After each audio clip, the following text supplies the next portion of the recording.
Welcome back to our channel, where we provide expert insights and valuable information on various analytical chemistry topics. Today, we are diving into the fascinating world of the method validation process. So, grab a pen and paper, because you're about to learn some valuable tips. Before we begin, let's understand that validation is not just about going through the motions.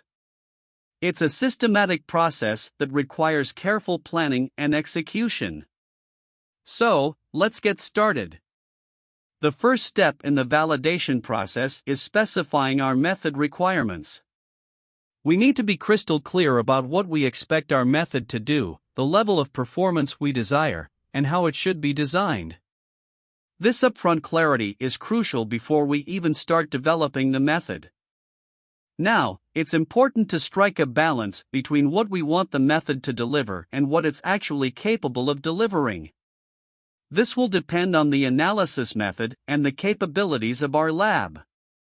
We must also consider any regulatory requirements that may apply.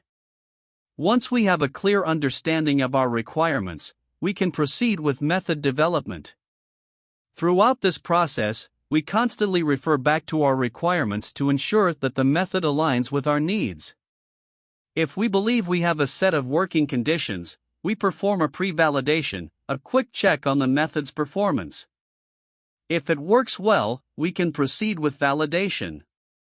If not, we have the flexibility to make changes to the method outside of a formal regulatory framework. Assuming the method is capable of delivering what we need, we move on to the formal method validation.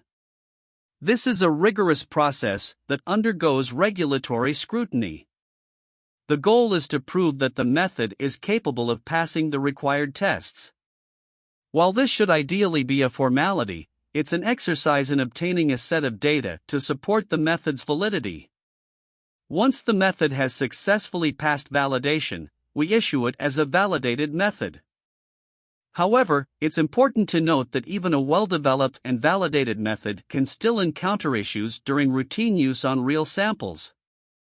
Therefore, it's crucial to monitor the method's performance and be willing to optimize and revalidate it if necessary. In conclusion, the validation process involves specifying method requirements, developing the method while referencing those requirements, performing a pre-validation, conducting a formal method validation, and monitoring the method's performance during routine use. By following these steps, we can ensure that our methods are reliable and meet the necessary standards. That's it for today's video on the validation process. We hope you found this information valuable and insightful.